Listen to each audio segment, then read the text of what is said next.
जैसे आप सबको पता है कि आज इंडिया और न्यूजीलैंड के दरमियान टी20 वर्ल्ड कप 2026 का फाइनल खेलने जा रहा है, जिसमें से भारत के मशहूर लेजेंड क्रिकेटर जनाब सुनील गावस्कर ने अपने राय का इजहार किया है और इंडियन टीम को क्या मशवरा दिया है और किस से बचने की तजवीज़ दी है, आइए सुनते हैं। भारत ने अगर आप देखें पिछले कई मुकाबले नॉकआउट की तरह ही खेले हैं कि अगर हार गए तो बाहर हो सकते हैं, और परफॉर्मेंस भी दिन ब दिन बेहतर होती जा रही है। सनी भाई, एक और फाइनल इंडिया का, हालांकि मुझे याद है वो 19 नवंबर 2003, आज हम 8 मार्च 2026 की बात कर रहे हैं, लेकिन वो हार भुलाई नहीं जा सकती। और इस दौरान भारत ने 2 आईसीसी टाइटल्स भी जीते हैं। सो कल अगर इंडिया आता है न्यूजीलैंड के सामने, इंडिया प्रबल दावेदार रहेगा एक और आईसीसी टाइटल जीतने का। डर तो लगता है कि देखिए, जैसे कि 2023 में हुआ था कि एक मैच खराब नहीं की बात थी, फिर उसके पहले पूरे 10 के 10 मैचेस जीते थे जी। जो 11वीं मैच थी वो ऑफ डे था, वहाँ पे वो हार गए। पर इस 2026 की बात यह है कि वो साउथ अफ्रीका के खिलाफ जो पहली सुपर 8 की मैच थी, वहाँ पे उनकी जो हार हुई थी पूरी तरह से, तो जिस तरह से उन्होंने अपने आप को उठाया है जमीन पर थे, जमीन से जिस तरह से उन्होंने अपने आप को उठाया और अब वो आसमान छूने के लिए तैयार है, और इसके लिए एक एटमॉस्फेयर बनता है, वो एक अच्छा एटमॉस्फेयर है। वो जो एटमॉस्फेयर बनता है कि कुछ भी हो हम साथ हैं, मतलब वो किसी पर उंगलियां नहीं उठा रहे। हमने बहुत कम ऐसा देखा है, बहुत कम ऐसी टीमें देखी है कि अगर किसी ने मिसपिक किया, किसी ने कैच भी ड्रॉप किया, मतलब कुछ ऐसी टीमें हैं हमने देखी, खास करके जो इमर्जिंग टीम्स थी आज इस टूर्नामेंट में हमने देखा है, जो इमर्जिंग टीम्स थी वहां के जो गेंदबाज थे तो वो अपना असर पकड़ते थे, ऐसा करते थे। मतलब अगर फील्डर ने मिसस्विंग किया है, फील्डर ने कैच ड्रॉप किया है, तो और भी नर्वस बन जाता है जब अपने बॉलर को या अपने कप्तान को देखता है, ऐसा रहता है। इंडियन टीम में हमने ऐसा देखा नहीं, बहुत सालों से देखा नहीं। और सूर्य कुमार यादव की भी कप्तानी वैसे ही है, वो दिखाते नहीं कि थोड़े से आपको जरूर होता है, कोई भी कप्तान हो थोड़ा सा अंदर पे थोड़ा सा गुस्सा आता है, ये मिस्ट्री कैसे हो गया, ये कैच कैसे ड्रॉप हुआ, पर वो दिखाते नहीं है, और यही तो अच्छी बात। और मुझे तो ये लगता है कोई किसी पर कोई दबाव नहीं जी, मुझे तो ये लगता है बल्कि सनी भाई भारत ने हमारा आप पर पूरी तरह से भरोसा। जी, मैं वही कह रहा था कि शायद मुझे तो ये लगता है कि इंडिया ने एक नहीं 2 गलतियों से सबक लिया है। एक जो आपने बोला कि साउथ अफ्रीका के खिलाफ भारत हारा था इसी मैदान पर, उसके बाद आपने बैटिंग ऑर्डर चेंज किया और फिर वो चलता गया। एक और इसी मैदान पर हार से भी भारत ने सबक लिया है, वो वर्ल्ड कप 23 का फाइनल। भारत ने सबक ये लिया है कि अच्छी विकेट पे ये फाइनल होगा, ये फाइनल फंसी हुई विकेट पे नहीं होगा। भारत ने रेड और ब्लैक सॉइल के मिक्सचर वाली विकेट पे खेलने का फैसला किया है, जहां पर आपको बल्लेबाज रंग में दिखेंगे। टी20 वर्ल्ड कप के फाइनल मुकाबले के लिए अहमदाबाद तैयार है, सज चुका है अहमदाबाद, और साथ ही साथ फैंस का भी जो आप एक्साइटमेंट है वो देख सकते हैं। तस्वीरों के जरिए मैं अपने कैमरामैन को बोलूंगा कि थोड़ा दिखाएं कि किस तरीके से फैंस जो है लगातार यहां पर आ रहे हैं, क्योंकि इनको चाहिए टिकट। हर एक यहां पर फैन, हर एक भारतीय प्रशंसक इस वक्त इस फाइनल मुकाबले को देखने के लिए टिकट की तलाश में है। और आप देखिए कि किस तरीके से यहां पर जो बॉक्स ऑफिस है वहां पर फैंस की लाइन लगी हुई है इस टिकट को लेने के लिए। बहुत ज्यादा एक्साइटमेंट है और सब उम्मीद कर रहे हैं कि भारतीय टीम यहां पर इस मैच को जीते। कैमरामैन जैमिन व्यास के साथ अहमदाबाद से नितिन श्रीवास्तव, आज तक। अब फाइनल है, आसान नहीं होगा। ये अच्छी बात है कि भारत ने रेड ब्लैक सॉइल का जो मिक्सचर है उस तरह की पिच पे खेलने का फैसला किया, जहां आपके बल्लेबाज भी रन बनाएंगे और सामने वाले स्पिनर्स को उतनी मदद नहीं मिलेगी, यानी कि रन आपको दिखेंगे। लेकिन 5 ऐसे बड़े खतरे जिससे भारत को सावधान रहना है।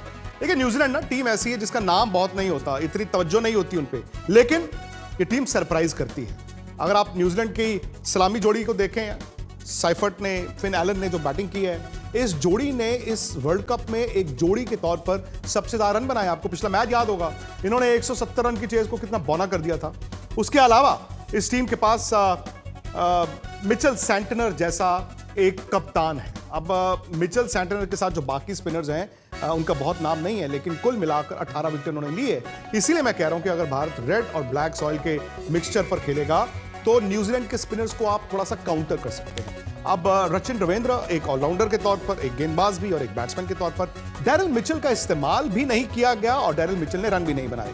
लेकिन आपको याद होगा, डैरिल मिचेल इंडिया के खिलाफ 100 से कम बात भी नहीं करते थे। तो ये ऐसे खिलाड़ी हैं इनके पास। उसके बाद भारत के लिए दिक्कत है कि अभिषेक शर्मा ने रन नहीं बनाए।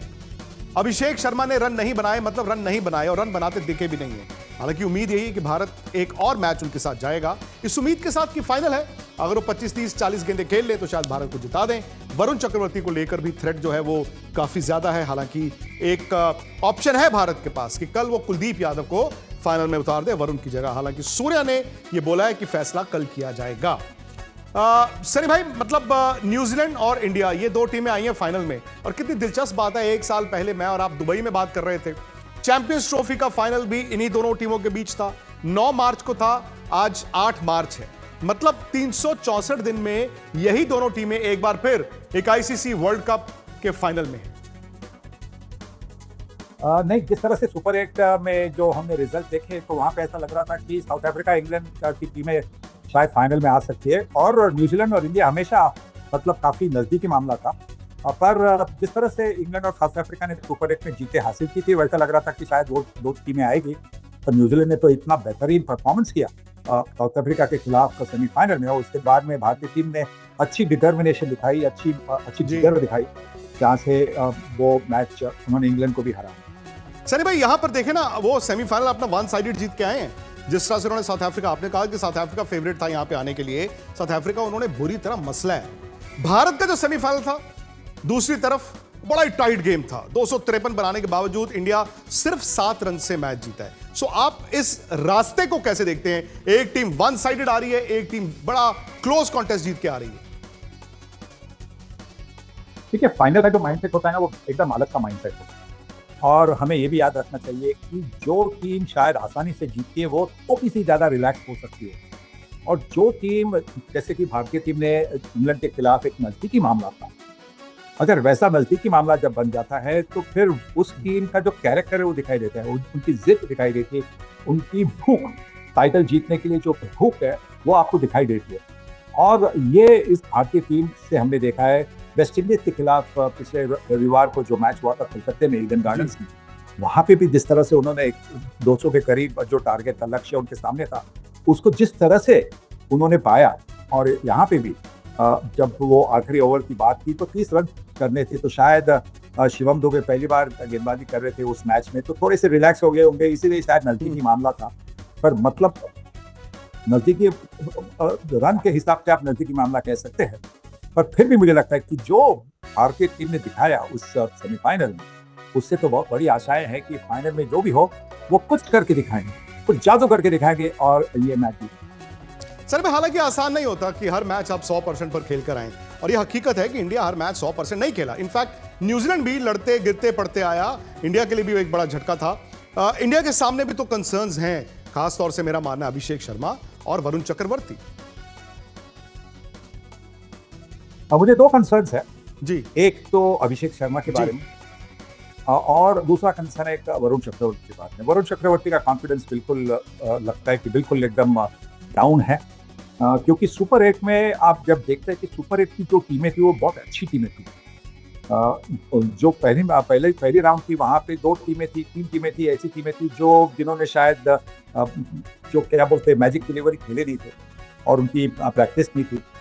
पर जब सुपर 8 थी, सुपर 8 के जो टीमें थी, उन्होंने तो उनके खिलाफ बहुत अच्छी बल्लेबाजी की, बहुत अच्छी प्लानिंग भी की होगी, और उनका कॉन्फिडेंस, वो एक ऐसे खिलाड़ी है जिनका कॉन्फिडेंस काफी जल्दी नीचे जाता है, फिर वो मीडियम पेस डालने लगते हैं। और हमने देखा है कि एक आधी सिक्सर जब आती है तो मीडियम पेस डालने की कोशिश करते हैं, और वो फिर आसान बन जाता है बल्लेबाजों के लिए। तो मुझे लगता है कि क्योंकि उनका कॉन्फिडेंस डाउन है, और क्योंकि अहमदाबाद की जो बाउंड्रीज है मोटेरा स्टेडियम की, नरेंद्र मोदी स्टेडियम की बाउंड्रीज काफी लंबी है, तो शायद कुलदीप यादव को वो टीम में ले आ सकते, क्योंकि कुलदीप धीमी गेंदबाजी करते हैं, उनके पास जो कलाई का इस्तेमाल करते हैं, उनको मतलब पिच की जरूरत नहीं होती, वो कभी भी किसी भी पिच पर, शीशे पर भी वो गेंद को घुमा सकते हैं।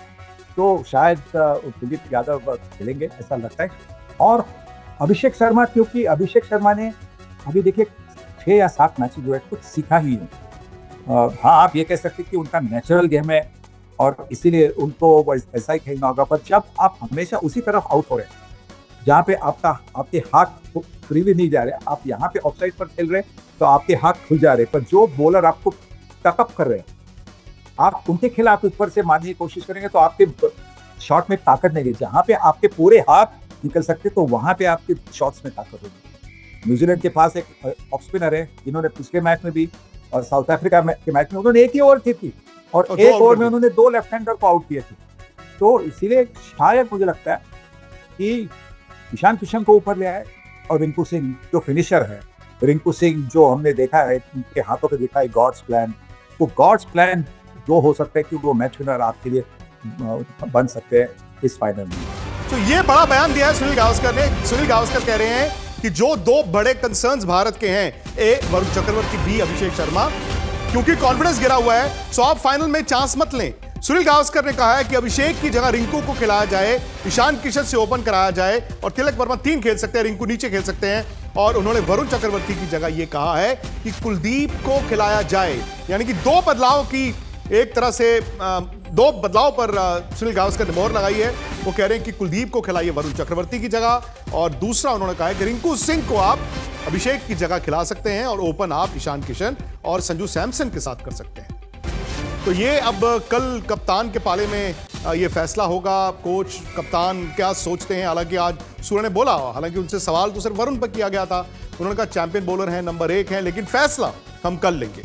लेकिन एक बात जो होती है ना, सनी भाई कहते हैं बड़े मुकाबले के लिए बड़े प्लेयरों का कंट्रीब्यूशन चाहिए। मैं जानता हूं कि Sanju Samson is the toast of the country, लेकिन बुमराह और हार्दिक पांड्या, इन दोनों ने भी जब जरूरत थी अपने खेल के स्तर को ये ऊपर ही लेकर गए। बिल्कुल, देखिए हार्दिक पांड्या दोनों तरफ से, मतलब बल्ले से और गेंद से, दोनों तरफ से काफी अहम रोल है उनका निभाने की। नंबर 5 पर वो बल्लेबाजी करने आते, नंबर 5 पर आते, क्योंकि जब आते तो वहां पे 12-13 ओवर बन चुके होते हैं। तो उनकी जो 6-7 ओवर में जो 30, 40, 50 रन करने की जो काबिलियत है, इसी की वजह से तो जो स्कोर अगर वो नहीं होते तो शायद भारतीय टीम का स्कोर कभी कभी 180 पर रुक जाता। वो अब वो 200 के ऊपर जा रहा है। तो उनकी बल्ले की जो अहमियत है, तो इसीलिए मुझे लगता है कि वहां पे भी उनका जो रोल है काफी इंपॉर्टेंट रोल होगा। और बॉलिंग में तो नया गेंद इस्तेमाल करते हैं, आखिर में बीच में भी आते हैं, आखिर में ओवर डालते हैं। पिछले फाइनल में 2024 के फाइनल में आखिरी ओवर डाली थी जब 16 रन की जरूरत थी और मैच जीती थी भारतीय टीम ने। तो बिल्कुल उनका रोल तो होगा ही होगा। और बुमराह के बारे में क्या कहें, बुमराह के बारे में जितना कहे उतना कम होगा। ऐसा बॉलर संजू सैमसन ने कहा once in a generation bowler है, मैं तो कहता हूं कि वंस इन अ सेंचुरी जैसे बुमराह जैसे बॉलर आपको मिलते हैं, जो किसी भी फॉर्मेट, टेस्ट क्रिकेट हो, 50 ओवर का गेम हो, T20 का गेम हो, वहां पे वो विकेट लेते हैं। हाँ, ह्यूमन है, कभी कभी एक आधी मैच में मार पड़ेगी, ये हो सकता है। दिग्गज बल्लेबाज पहली गेंद पर आउट होते हैं, अच्छे फील्डर आसान कैच छोड़ जाते हैं। पर सब हम लोग ये आशा करेंगे कि फाइनल में भी बुमराह दिखाएंगे कि उनके बारे में जो डर होता है ऑपोजिशन के बल्लेबाजों का, वो किसलिए होता है।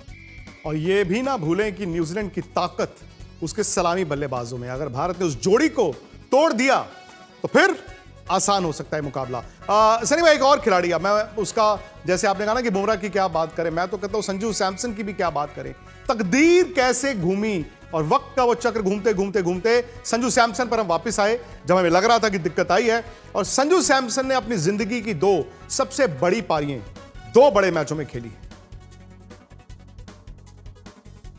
देखिए, संजू सैमसन ने अभी तक जो 3 पारियां खेली है, वहाँ पे 3 पारियां में आपने देखा होगा कि जो पिछली 2 पारियां थी वहाँ पे उन्होंने कुछ अलग सा शॉट खेलने का प्रयास नहीं किया। उन्होंने ना स्कूप का शॉट खेलने का प्रयास किया, ना रिवर्स स्वीप करने का प्रयास किया। उनकी जो ताकत थी प्रॉपर क्रिकेटिंग शॉट खेलने की, उस ताकत के हिसाब से उन्होंने बल्लेबाजी की। सही बात है। कल शाम 7 बजे मुकाबला शुरू होगा। आज तक पर हम दिन भर आपके साथ रहेंगे। उम्मीद है वीडियो आपको अच्छी लगी होगी। अगर वीडियो आपको अच्छी लगी है तो इस वीडियो को एक लाइक दीजिए और प्यारा सा कमेंट कीजिए और बजरिए कमेंट अपनी राय का इजहार भी ज़रूर कीजिए। और साथ में इस चैनल को सब्सक्राइब करें हमारे हौसले के लिए और अपने इल्म में इजाफे के लिए। और क्रिकेट से रिलेटेड जितनी भी खबरें हैं आप ताज़ा तरीन वो इस चैनल पर आप देख सकते हैं। तो इसलिए इस चैनल को सब्सक्राइब करें और बेल की घंटी को ज़रूर दबाएं।